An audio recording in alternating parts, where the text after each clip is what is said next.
স্বাভাবিক করেই বাইরেরগুলো করে ডিম দিয়ে এত সুন্দর করে ভাত মেখে একদম দিচ্ছি। তারা দুইজনেই বসে আছে, খায় না। আর কাকে খাইতেছে, তারা খাবে না। বিয়াদব, মাঝে মধ্যে রাগ হয়, মনে করে যে খাবারই দিব না। মানে এখন মুরগি সিদ্ধ বসাইছি, কান্না করতেছে আইসা, তো একটা ডিম দিয়ে 2 মুঠ ভাত মেখে দিছি, খায় না। কি বিয়াদব।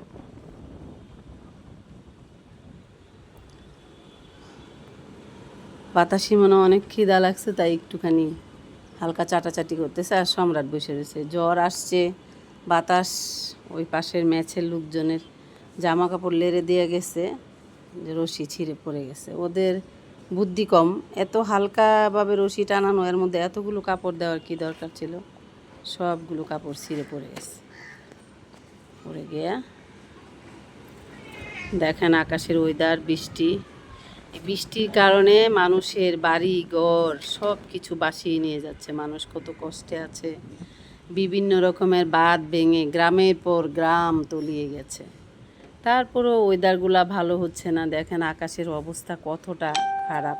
দেখেন মানে গত রাতেও প্রচণ্ড বাতাস, তারপর হচ্ছে আসছে আর বৃষ্টি আসছে। এখনও আবার দিন আধার হয়ে আসতেছে, আবারও হয়তো নামবে। শহরের দিকে হয়তো একটু কম বৃষ্টি হচ্ছে, গ্রামের দিকে অনেক বেশি বৃষ্টি হচ্ছে। এই বৃষ্টির কারণে, গ্রামের বৃষ্টিটার কারণেই অনেক ক্ষতিগ্রস্ত হচ্ছে মানুষ। মানুষের কষ্ট দেখা যাচ্ছে না আর, এত কষ্ট লাগে। ওই দেখেন শালিক পাখি, চড়ুই পাখি আসছে খাওয়ার জন্য। ওরা মানে সকাল 6টা বাজতে আমি রাতে যখন রাখি, মানে বাতাসিকে আর সম্রাটকে খেতে দিই, তখন 2-4টা নলা পাকায়া একটু বেশি দিয়ে রাখি। তখন ওরা সকাল ফজরের আজানটা দেওয়ার পরে, মানে 5টা 5:30টার দিকে সব পাখি, কবুতর, চড়ুই পাখি, শালিক পাখি, ঘুঘু পাখি, কাক সবাই চলে আসে এখানে। আইসা আমি ঘুমের থেকে উঠে দেখি একটা দানাও নাই, সব কিছু ওরা খুঁড়িয়ে খুঁড়িয়ে খেয়ে ফেলে, কিচ্ছু থাকে না। তখন সকালে যখন উঠে আমি দেখি, কি চাই, এদিকে আসো। সকালে যখন আমি উঠে দেখি ওরা সব কিছু ঠুকায় খেয়ে ফেলছে, তখন আমার কাছে খুব ভালো লাগে যে না, ওরা আসছে, খাইতেছে। সকালে উঠে একটা কিচিরমিচির আওয়াজ, গ্রামের মতো এখানে সবাই আসে, এসে খায়, খুব ভালো লাগে। আপনারাও আপনাদের পাশে কোথাও একটু জানলা থাকলে, বারান্দা থাকলে, পাশে কোনো ছাদ থাকলে একটু খাবার দিয়ে রাখবেন।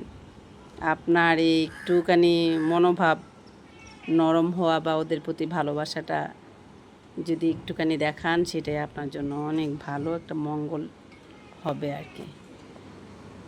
কি করে কে কে আমি হচ্ছে এই যে দেখেন নেটের এদিক দিয়ে আমি আর কি ওদেরকে করি, ভিডিও করি। কারণ হচ্ছে আমার ময়নারা এদিক দিয়ে পড়ে গেলে একদম টপ ফ্লোরে বাসা, 5তলায়, তাহলে তো ওদের হাত পা কিছুই থাকবে না, মরে যাবে পড়ে সাথে সাথে। খাবার মুখে নিয়ে নিয়ে বাচ্চা বড় বড় হয়ে গেছে, সেগুলাকে খাওয়ায় দেয়। হ্যাঁ বন্ধুরা, আপনারা সবাই বানবাসী মানুষদের জন্য অনেক দোয়া করবেন। ওদের মনোবল যেন স্ট্রং হয়ে থাকে, ওরা যেন অনেক পানির সাথে, কষ্টের সাথে যুদ্ধ করে সফল হতে পারে, সুস্থ ভালো থাকতে পারে। ওদের বাড়িঘর যেন আবার ওদের কাছে আল্লাহ ফিরিয়ে দেয়, সেই দোয়া করছি। আপনারাও দোয়া করবেন।